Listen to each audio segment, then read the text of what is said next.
할렐루야. 제가 여러분 축복하고 말씀을 선포하겠습니다. 여러분 행복하십시오. 성령 충만하십시오. 아멘.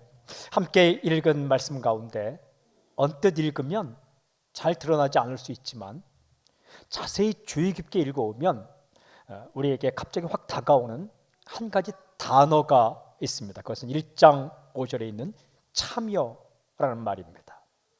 헬라어 원문에는 코이노니아라고 되어 있습니다. 코이노니아.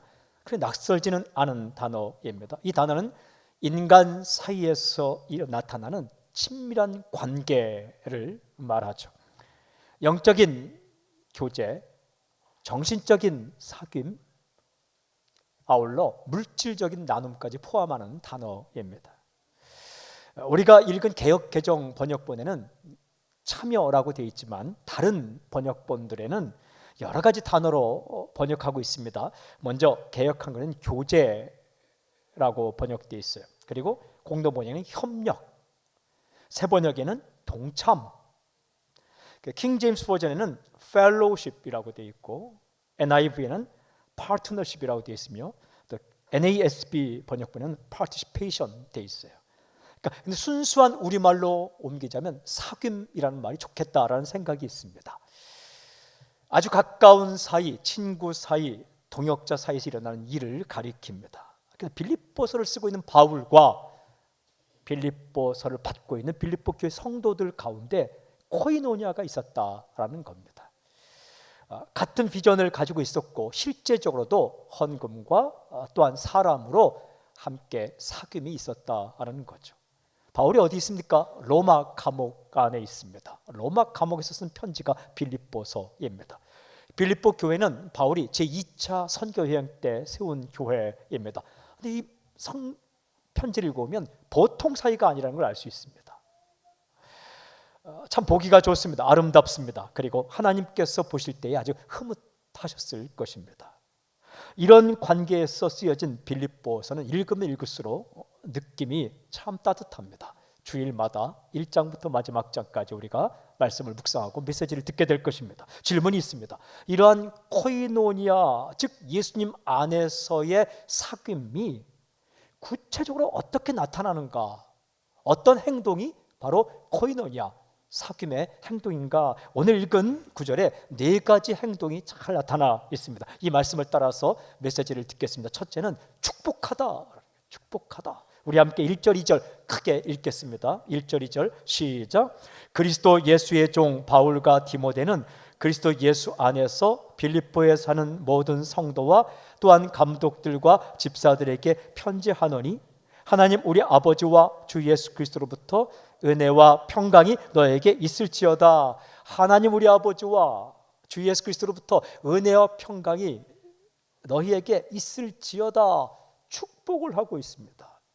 이게 바로 코이노니아의 관계입니다. 얼마나 좋은 축복의 말입니까?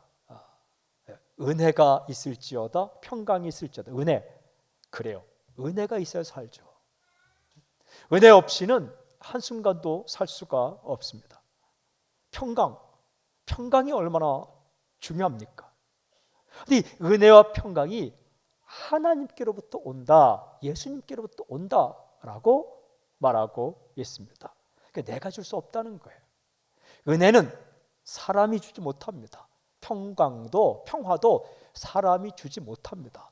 그러니까 축복하는 거예요. 축복은 빌축자의 복복자, 복을 비는 거예요. 내가 줄 수 없으니까 내가 줄 수 있으면 뭘 빕니까? 그냥 주면 되는 거지. 여러분 내가 가지고 있는 것 주려면 뭘 부탁을 합니까? 그냥 주면 되지. 근데 내가 줄 수 없는 게 은혜고 내가 줄 수 없는 게 평강이기 때문에 하나님께 비는 것, 그게 축복이에요. bless. 하나님 은혜를 주십시오. 하나님 저 사람에게 평강을 주십시오. 얼마나 좋은 선물입니까? 잘 살기를 원하는 마음으로 상대방을 향해 축복하는 것, 이 관계가 바로 코이노니아, 사귐과 교제의 관계입니다. 저는 일평생 우리가 살아갈 때에 당신에게 이런 축복의 선포, 축복의 말이 풍성하길 바랍니다. 살아가면서 축복을 많이 하십시오. 평안을 비십시오. 예수님께서 제자들을 파송하시면서 이런 말씀하셨더라고요. 마태복음 10장 12절 13절에 또 그 집에 들어가면서 평안하기를 빌라가 축복하라는 거예요. 그 집이 이에 합당하면 너희 빈 평안이 거기 임할 것이요 만일 합당하지 아니하면 어떻게 그 평안이 너에게 돌아올 것이니라. 그러니까 집에 들어갔을 때 다른 것부터 하지 말라. 방이 몇 개야? 가구가 이런 제품이네. 뭐 인테리어 이렇게 잘 지었네. 이런 것 따지지 말고 먼저 복을 빌라. 하나님, 이 가정에 평안이 넘치길 바랍니다. 이 가정에 감사가 있기를 바랍니다. 이 가정에 모든 식구들이 잘 되길 바랍니다. 이렇게 축복 선언부터 하라는 거예요. 그때 이 인사가 샬롬은 평화라는 뜻입니다. 예루살렘이란 뜻이 예루하면 이르 도시란 뜻이고 살렘 하면 평화인데 평화의 도시라는 게 예루살렘 예루샬라임이에요. 그러니까 이스라엘 백성들의 인사말이 샬롬, 평안하길 바랍니다. 집안에 들어가면 먼저 할 일이 다른 것보다도 평안을 빌라. 그런데 그 평안이 그 집에 임할 만하면 평안이 임하는 거고, 만일 그 집안이 그 축복을 받을 만하지 않으면 누구에게 돌아온다? 나에게 돌아온다 라는 겁니다. 나에게 돌아온다 라는 거죠. 그런데 이 평강이란 말, 은혜라는 말을 일상적인 축복의 인사인데 사도 바울은 빌립보서 1장 1절에서 아주 특별하게 쓰고 있습니다. 일상적인 인사말을 진심을 꾹꾹 담아서 진심으로 하기 때문에 특별한 인사말이 되는 거예요. 영성이 뭐냐? 일상적인 것을 특별한 것으로 만드는 게 영성이에요. 시험은 뭐냐?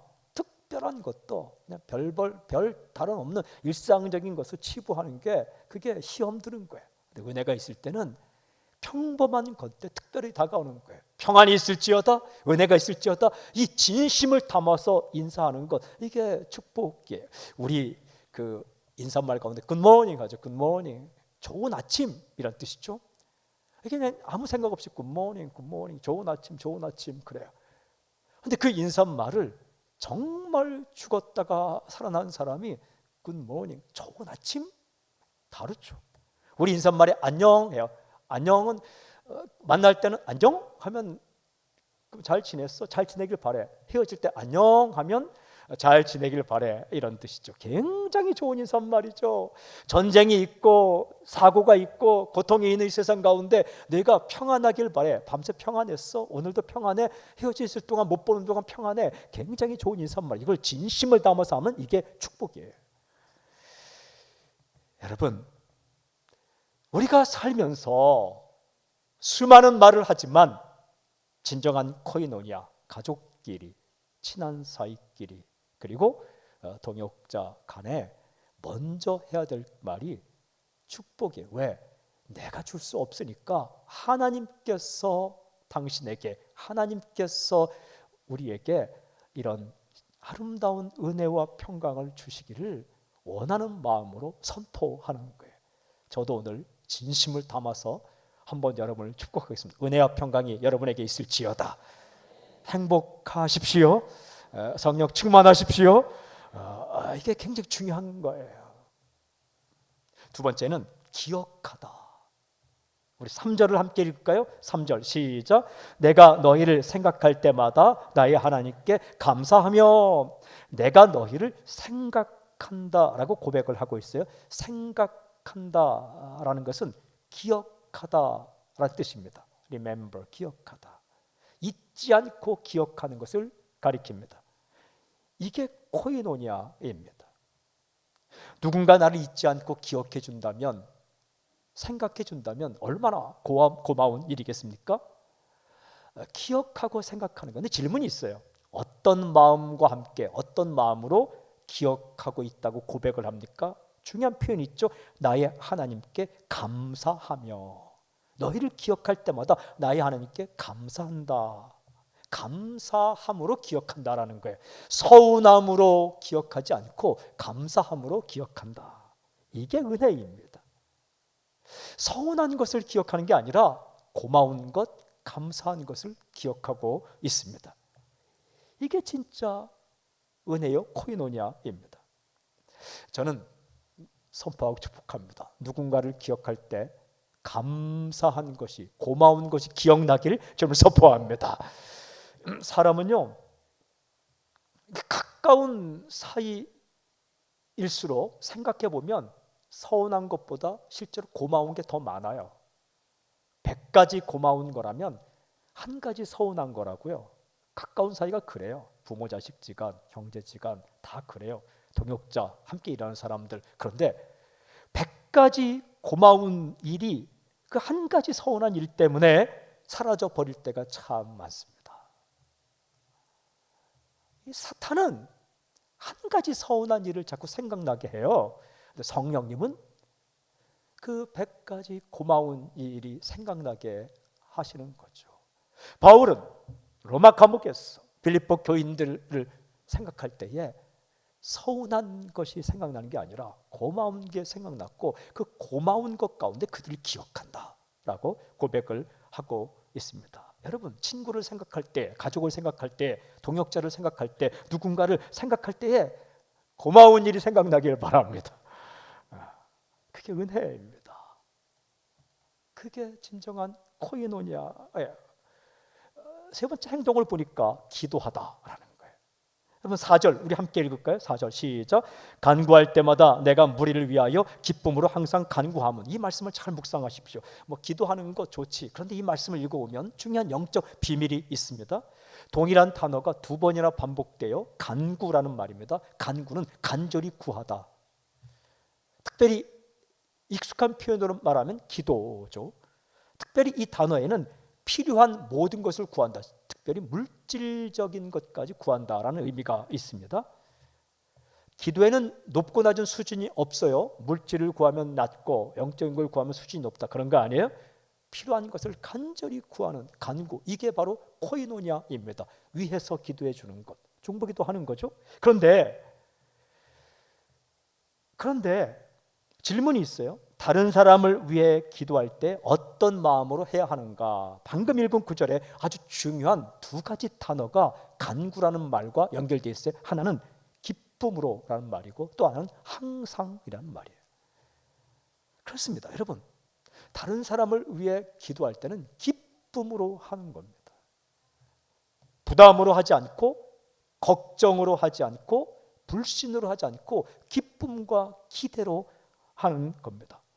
야, 저 사람 큰일 났어. 저렇게 살다간 큰일 났는데 불안한 마음으로 그렇게 기도하는 게 아니라 하나님께서 역사하시며 변할 거야. 놀라운 일이 일어날 거야. 기쁨과 기대로 그를 위해 기도할 수 있는 기회를 나에게 주시다니 라는 기쁨으로 기도하라라는 거예요. 여러분, 걱정은 당신이 하는 게 아닙니다. 하나님께서 다 알아서 하시는 거예요. 그러니까 우리는 누군가를 위해 기도할 때 기쁨과 기대감을 가지고 기도하라라는 것입니다. 우리가 어떤 나라를 위해 기도할 때도 그 큰일 났다라는 마음이 아니라 그 나라가 변하면, 그 나라 백성이 변하면 놀라운 역사를 이루겠다라는 그런 기쁜 마음, 기대감으로 하라라는 거죠. 빌립보서는 감옥에서 쓴 편지예요. 이 편지 속에는 기쁨이란 단어가 14번이나 나옵니다. 이렇게 사도 바울은 감옥 안에 있으면서 빌립보 교인들을 위해 기도할 때에 기쁨과 기대감으로 기도하고 있어요. 이게 진짜 아름다운 교제가 있는 그런 코이노니아의 관계입니다. 현재 상황을 바라보며 근심하지 않고 앞으로 일어날 상황을 바라보며 기쁨과 기대감으로 기도하라는 거죠. 그리고 항상 기도하라. 항상은 포기하지 말고 기도하라는 거예요. 기도는 언제까지 하는 겁니까? 응답될 때까지 하는 겁니다. 기도는 응답될 때까지 하는 거예요. 이게 코이노니아예요. 한번 기도하다가 아이고 희망이 없네. 중단하지 말고, 그리고 기도하면서 근심하지 말고 기도하며 기대하고 기뻐하라 라는 거예요. 이 관계가 얼마나 아름다운지 몰라요. 우리 가운데 자녀들 위해 기도하겠죠. 그리고 우리 가운데 선교사님 위해 기도하죠. 우리가 북녘 땅을 위해 기도하지 않습니까? 이게 무슨 핵전쟁이 일어날까 그렇게 염려함으로 떨리면서 핵전쟁이 일어나면 나도 죽겠는데 이렇게 불안하게 기도하지 말고 주님께서 역사하시면 저 북녘 땅에 교회가 서고 다시 남과 북이 하나가 되어서 복음을 선포하는데 협력할 수 있겠구나. 그리고 그것에 평화가 오겠구나. 이런 그 기쁨에 가득 차서 기대감으로 기도하라. 그가 변하지 않으면 내가 망하는데 이런 생각이 아니라 그가 변하면 그의 인생이 행복하고 그가 변하면 주위에 누가 행복하겠지. 기쁨으로 기대감으로 기도하라. 이게 진짜 코이노니아 사귐의 관계입니다. 마지막 네 번째가 참 중요한데 네 번째는 복음을 위한 일에 함께하다. 우리 5절 말씀 함께 읽겠습니다. 5절 시작. 너희가 첫날부터 이제까지 복음을 위한 일에 참여하고 있기 때문이라. 첫날부터 이제까지라는 말은 복음을 듣기 시작한 날부터 지금까지 계속해서라는 거예요. 끈기 있게 중단하지 않고 함께하고 있다는 겁니다. 그러니까 시작할 때 머뭇거리지 않고 시작했고 힘들다고 중단하지 않았다는 이야기이죠. 질문이 있어요. 그렇게 계속해서 함께하고 있는 일이 뭐예요? 무슨 일에 함께하고 있습니까? 무슨 일에 코이노니아 관계를 유지하고 있습니까? 읽은 말씀 보면 복음을 위한 일이라고 말하고 있습니다. 복음을 위한 일. 그러니까 복음을 위한 에이스토 유앙겔리온, 영어로는 to the gospel 돼 있어요. 이게 for 뭐뭘 위한, 이게 원래 의미가 아니고 그런 의미도 있겠지만 정확히 번역하면 복음으로라는 거예요. 복음을 향해 함께하고 있다. 에이스라는 것은 뭐뭘 향해, 무엇으로. 쉽게 말씀드리면 바울도 복음을 향해 서 있고 빌립보 교회 성도들도 복음을 향해 서 있다. 이거를 첫날부터 지금까지 복음을 향해 서 있는 이 태도를 바꾸지 않고 그냥 돌아서지 않고 바울도 감옥에 있지만 복음을 향해서 에이스토 유앙겔리온 toward the gospel, 복음을 향해 서 있고 빌립보 성도들도 어렵고 힘들지만 믿은 첫날부터 지금까지 복음을 향해서 서 있다. 그러니까 우리는 서로 사귐이 있는 것이다 라고 고백하고 있는 겁니다. 여러분, 바라보는 방향이 같습니다. 목적이 같습니다. 소중하게 여기는 게 같습니다. 그러면 친구입니다. 그러면 동역자입니다. 같은 공간에 있고 함께 밥을 먹어도 바라보는 곳이 다르면 그 친구 아닙니다. 동역자 아닙니다. 함께 있으면서 바라보는 방향이 다르면 그거 적입니다. 그런데 바울은 지금 어디 있습니까? 로마 감옥에 있습니다. 로마에 있어요. 빌립보 교인들은 어디 있습니까? 빌립보에 있어요. 근데 빌립보 교인들의 눈이 어디로 향하고 있습니까? 복음을 향해 있고 바울은 또 무엇을 바라보고 있습니까? 복음을 바라보고 있습니다. 있는 곳이 달라도 형편이 달라도 우리 가운데는 참여, 코이노니아가 있다라고 고백을 합니다. 여러분, 복음이 뭡니까? 좋은 소식이죠. 좋은 메시지입니다. 굿뉴스죠. 근데 복음의 핵심이 뭡니까? 예수 그리스도입니다. 복음은 예수 그리스도입니다. 복음은 이론이 아닙니다. 예수 그리스도이십니다. 복음은 어떤 사상이 아닙니다. 복음은 예수 그리스도이십니다. 그러니까 사도 바울도 예수님을 향해 서 있고 빌립보 교인들도 예수님을 향해 서 있다라고 말씀하죠. 그리고 그 예수님을 묵상하며 예수님을 전하고 싶은 거예요. 예수님 뭘 하셨다는 거예요? 예수님 때문에 우리에게 무슨 일이 일어났다는 것을 우리가 전하기 위해서 바울도 그걸 위해 일하고 빌립보 교인들도 그걸 위해 일한다는 겁니까? 복음의 내용은 분명합니다. 하나님께서 너를 향해 No 하지 않고 Yes 하셨다라는 거예요. 누구 때문에? 예수님 때문에. 내가 예수님을 모르더라도, 내가 예수님을 만난 적이 없더라도, 내가 예수님을 한 번도 부르지 않더라도 너를 사랑해서 하나님께서 그 예수 십자가 때문에 너를 향해 Yes 하셨다. 너를 거절하지 않고 받아들였다. 그런데 하나님께서 너를 보고 예스 하셨다, 받아들였다, 이것을 믿음으로 받아들이면 그 사건이 너에게 일어나는 것이고, 하나님은 너를 이미 받아들이는데 아니요, 노 하면 그 사건이 내게 일어나지 않는 거죠. 이 소식을, 이 굿뉴스를, 하나님은 너의 죄를 용서하셨다, 그 예수님을 믿으면 그 예수님의 피로 말미암아 너의 죄가 용서될 것이다, 이 하나님의 용서, 예수 그리스도 십자가의 피를 전하는 일에 빌립보 교인도 애쓰고 있고 바울도 애쓰고 있다. 그러니까 우리는 친구다, 코이노니아가 있다, 이렇게 고백하고 있는 겁니다. 목적이 같았어요. 방향이 같았습니다. 서로의 방향이 맞으면 친구가 되는 거죠. 여러분, 하는 일이 달라도 괜찮습니다. 있는 곳이 달라도 괜찮습니다. 그래서 이게 보내는 선교사가 있고 가는 선교사가 있는 거죠. 보내는 선교사 여러분 모두는 어디를 바라보고 있습니까? 예수님을 바라보고 있는 거죠. 복음을 바라보고 있는 거죠. 가는 선교사는 무엇을 바라봅니까? 역시 예수님을 바라보고 있는 거죠. 그리고 복음을 향해 있는 거죠. To the gospel, 에스토 유앙겔리온. 그러니까 하나입니다. 거기에 교제가 있는 거예요. 보내는 선교사는 기도하고 물질로 후원하고 응원하고 때때로 1년에 한 차례씩 시간을 내어서 2박 3일, 3박 4일 혹은 5박 6일씩 아우니츠도 가고, 그리고 수없이 그들이 한국에 오셨을 때에 응원하고 시간을 대접하고, 이게 보내는 선교사예요. 왜 그렇게 합니까? 복음을 위해서, 예수님을 바라보면서 복음을 향해 서 있으면서 하는 행동이죠. 가는 선교사는, 파송된 선교사는 어떻게 합니까? 그곳에 가서 현지에서 최전방에서 사역하는 거죠. 출애굽기 17장을 읽어보면 아말렉과 이스라엘 백성의 전투가 나옵니다. 여러분, 그 전투에서, 아말렉과의 전투에서 최전방에서 싸운 대장이 누구입니까? 여호수아입니다.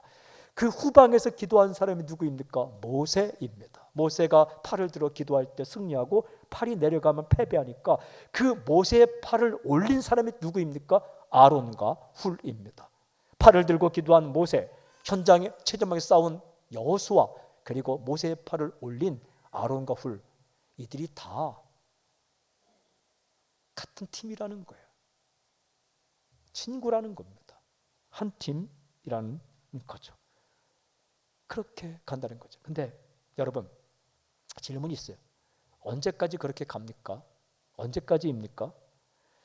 6절을 제가 읽겠습니다. 너희 안에서 착한 일을 시작하신 이가 그리스도 예수의 날까지 이루실 줄을 우리는 확신하노라.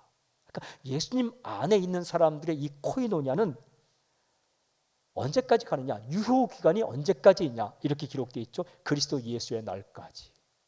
1년, 2년, 3년 아니라 그리스도 예수의 날까지. 그리스도 예수의 날까지라는 것을 그냥 익숙한 표현으로 옮기면 이렇습니다. 주님 다시 오실 때까지. 이 날은 구체적으로 언제입니까? 성경이 이렇게 있죠. 너희 안에서 착한 일을 시작하신 이가 이루실 줄을. 너희 안에서 착한 일을 시작하신 분이 반드시 그 일을 이룰 때까지 함께 간다 하는 거죠. 우리 안에 착한 일을 시작하신 분이 반드시 이룰 때가 있다. 누구 때문입니까? 하나님 때문에 그렇습니다. 시작하신 일을 하나님께서 이룰 것이기 때문에 그날이 올 것이다. 근데 그때까지는 함께 가는 거다라고 고백을 하고 있는 거죠. 여러분, 그때까지 무슨 일을 시작하셨고 무슨 일을 하고 계신가? 하나님께서 이렇게 말합니다. 그 일을 착한 일이라고 해요. 착한 일. 착한 일의 내용이 뭐예요? 바로 앞에 나온 복음을 위한 일. 하나님은 예수님이 이 땅 가운데 오셨을 때 그때부터 이미 복음을 위한 일을 시작하셨어요. 그리고 지금도 계속하고 있습니다. 그런데 그 일이 곳곳에서 일어나고 있는데 이 일이 언제 완성되느냐? 예수님이 이 땅에 오실 때에 완성된다. 그때까지는 다 함께 가는 것이다. 서로 축복하고, 그리고 서로 기억하며, 그리고 위에서 기도하고, 그리고 어떻게? 함께 그 일을 위해 참여하면서 함께 달려가는 것이다 라고 말씀하고 있습니다. 빌립보 교회는 시작이 참 희한했어요. 사도행 16장에 보면 빌립보 교회 시작이 나와요.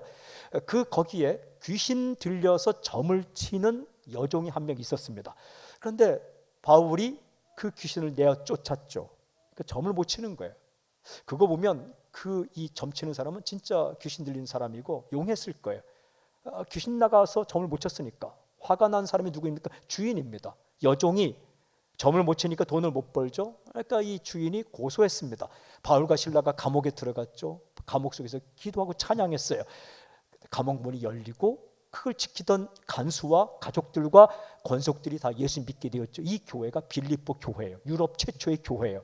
시작이 참 희한해요. 이거 누가 하셨습니까?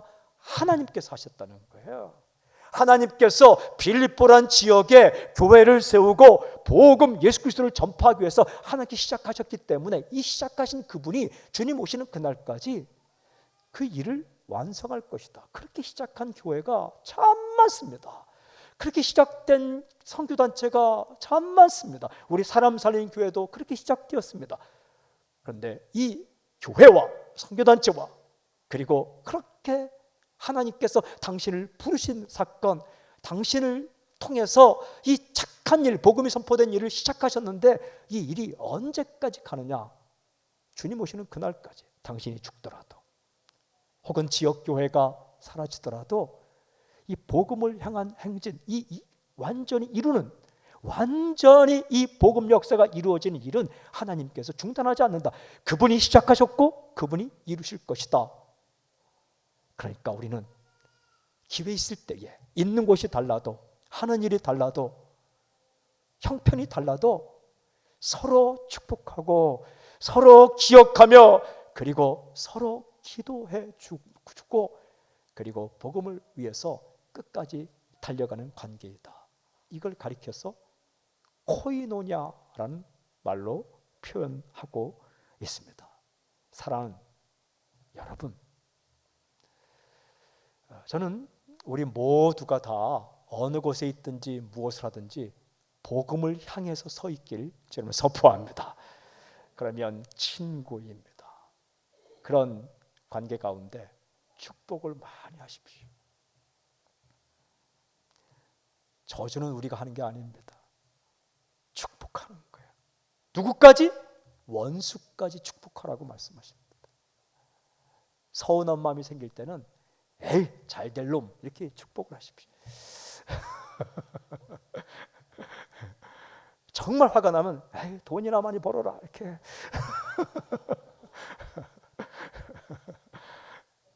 표정까지 바꾸면 좋겠지만 표정이 안 바꾸면 말이라도 먼저 바꾸십시오. 네. 그리고 감사함으로 기억하세요. 사람은 경험이 참 많은데 그 경험 가운데 서운한 기억을 경험하면 슬퍼지는 거예요. 고마웠던 기억, 감사한 기억들. 그러면 친구가 되는 거죠. 기도할 때는 기쁨으로 기도하세요. 기대감으로 기도하세요. 그리고 중단하지 말고 응답될 때까지 끝까지 기도하는 거죠. 그리고 복음을 위한 일에 동참하는 겁니다. 직접 갈 수는 없겠죠. 그러나 응원하고 때때로 우리가 직접 그 현장에 갈 수 있겠죠. 무엇을 하도 한 팀입니다. 제가 아는 권사님은 요리 실력이 참 좋은데 그분은 선교제 가서 요리를 했습니다. 암 진단을 받고 방사선 치료를 하고 그리고 선교제 가서 마음껏 다닐 수 없으니까 요리를 했습니다. 저는 선교사님들이 복음을 전하는 저보다 요리하는 권사님을 더 좋아한다는 사실을 그때 알았어요. 그 맛있는 불고기와 된장찌개를 대접할 때 정말 예배를 10번 드린 것보다 더 환하게 웃으시더라고요. 집에 갈 때 10kg 그 불고기 양념을 재운 소고기를 싸드릴 때 저는 성경 들고 가는 것보다 그걸 들고 가는 게 더 기쁘다는 걸 알았어요. 다 그게 복음을 향해 서 있는 사람은 뭘 해도 그게 함께 가는 겁니다. 언제까지? 주님 오시는 그날까지. 주님은 반드시 오실 것입니다. 그리고 그분이 오실 때 이 땅의 모든 복음 사건 그것을 완성하실 것입니다. 그때는 우리를 통해서 누군가를 통해서 당신을 통해서 그리고 함께 어느 곳에 있든지 그 사람을 통해서 역사할 거예요. 그러니까 이 땅 가운데 힘든 일이 있더라도 낭망하지 말고 축복하고 기억하며 기도하고 선한 일, 착한 일, 즉 복음을 위한 일에 동참하며 살아가는 당신이 될 수 있길 주님은 선포합니다.